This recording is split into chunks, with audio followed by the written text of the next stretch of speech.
கிறிஸ்துவில் பிரியமுள்ள சகோதர சகோதரிகளே, மாற்றத்தை ஊடக வாயிலாக சந்திப்பதிலே பெருமகிழ்ச்சி அடைகின்றேன். தவக்காலத்தை தொடங்கி இருக்கின்றோம். இன்றைய நாளிலே தவக்காலத்தினுடைய 2ஆம் வாரத்தை நாம் நுழைகின்றோம். கடந்த வாரத்திலே நாம் இயேசு பாலைவனத்திலே சோதிக்கப்பட்ட நிகழ்வை நாம் நினைவு கூர்ந்தோம். தன்னுடைய பணி வாழ்க்கையை தொடங்குவதற்கு முன்பாக அவர் அலையினால் சோதிக்கப்பட்டு அதிலிருந்து இறைவார்த்தையின் வாயிலாக அவர் தன்னுடைய சோதனை வென்றதாக நாம் கடந்த வாரத்தில் நாம் பார்த்தோம். இன்றைய வாரத்திலே ஆண்டவருடைய உருமாற்ற நிகழ்வை அல்லது தோற்றமாற்ற நிகழ்வை நாம் கொண்டாட இருக்கின்றோம். ஆங்கிலத்திலே டிரான்ஸ்பிகரேஷன் என்று கூறுவார்கள். ஆண்டவர் தன்னுடைய சீடர்களான பேதுரு, யாக்கோபு மற்றும் சகோதரரான யோவான் அவர்களை தாபோர் மலைக்கு அழைத்து செல்கின்றார். அவர் முன்பாக அவர் உருமாற்றம் பெறுகின்றார். இது நமக்கு எல்லாருக்கும் தெரிந்த ஒரு நிகழ்வு. இப்பொழுது நம்முடைய தமிழகத்திலே தேர்தல் மிகவும் பரபரப்பாக நடந்து கொண்டிருக்கின்றது. அதற்கும் இந்த ஆண்டுடைய உருமாற்ற பெருவிழாவுக்கும் நிறைய நெருங்கிய தொடர்பு இருக்கின்றது. ஏனென்றால் இயேசுனுடைய அந்த பணியேற்பு, அந்த பணி விழாவை பார்க்கின்ற பொழுது அவர் தன்னுடைய அந்த இலக்கு என்ன, தன் நோக்கம் என்ன என்பதை மிக தெளிவாக புரிந்தவராக செயல்படுகின்றார்.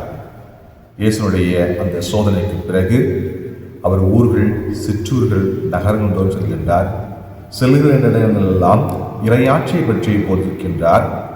அங்கிருக்கிற பிணியாளர்களை குணப்படுத்துகின்றார், பேய்களை ஓட்டுகின்றார், நோயுற்றவர்களுக்கு குணம் தருகின்றார் என்ற பல்வேறு நிகழ்ச்சிகளை செய்கின்றார்கள்.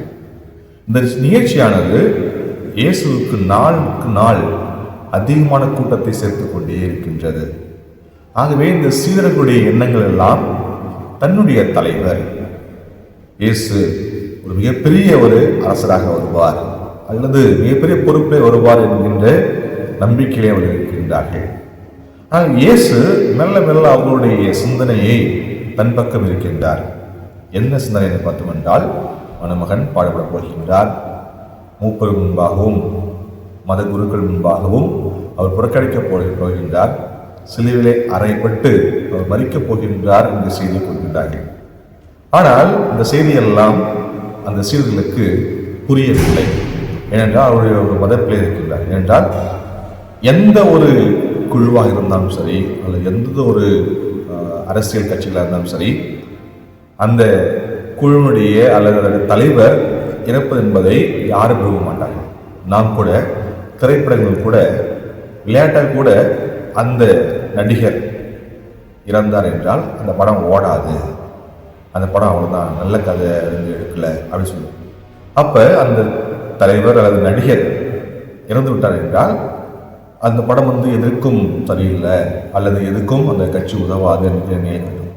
அவர் இயேசுடைய சீடர்களும் இப்படி ஒரு பிரசித்தி பெற்ற அல்லது பேர் போகின்ற அளவுக்கு இருக்கின்ற இயேசு கிறிஸ்து இறந்து போய்விட்டார் என்றால் நமக்கு அதெல்லாம் எந்த பயனும் கிடையாது. அதை ஏற்றுக்கொள்வதற்கான மனநிலையில் அவர்கள் இல்லை. ஆகவே இயேசு மெல்ல மெல்ல அவர் தன்னுடைய பாடுகளை, தன்னுடைய அந்த எருசலேம் நோக்கிய பயணத்தை அவர்களுக்கு எடுத்துரைக்கின்றார். அந்த சீடர்களுடைய மனதிலே அது புரியவில்லை. இன்றைய அரசியல் கட்சிகள் பார்க்கின்ற பொழுது, அந்த தேர்தல் நெருங்கி வருகின்ற பொழுது, ஒரு கட்சி கடந்த ஆண்டு முழுவதும் 5 ஆண்டுகள் நாங்கள் என்ன செய்தோம் என்பதை கூறிக்கொண்டு வருகின்றார்கள். மற்றொரு கட்சி அவர்கள் என்ன தவறிவிட்டார்கள் என்பதை கூறிக்கொண்டிருக்கிறார்கள். மற்றொரு கட்சி என்னெல்லாம் செய்ய போகிறோம், நாங்கள் ஆட்சி வந்தால் இருக்கிறார்கள்.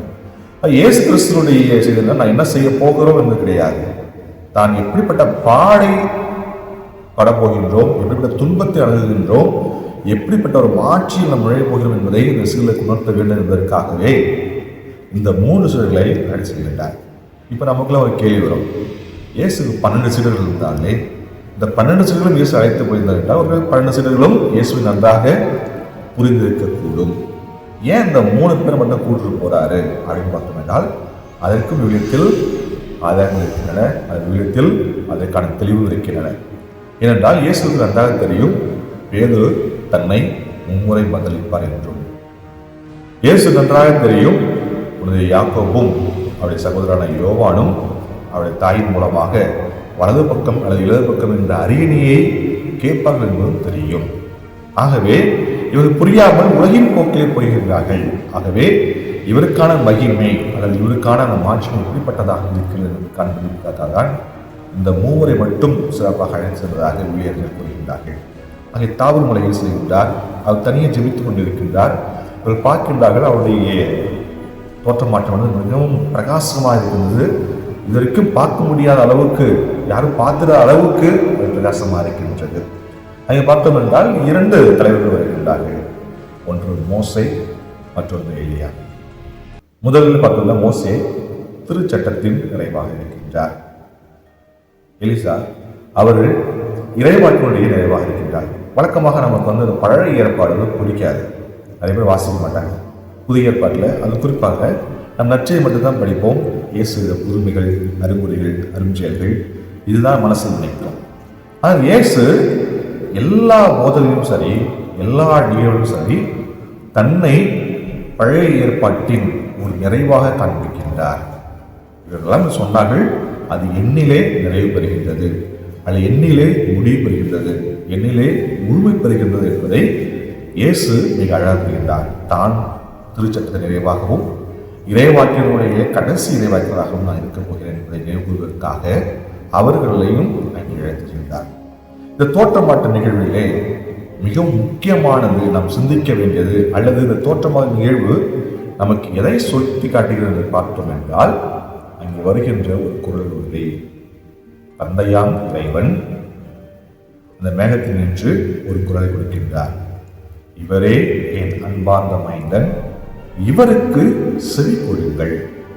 நாம் சிந்திக்க வேண்டிய, அல்லது நாம் 2வது தவக்காலத்தை நாம் சிந்திக்க இருக்க வேண்டிய அந்த முக்கியமான பங்கு என்றால், அவருக்கு செவி கொடுங்கள்.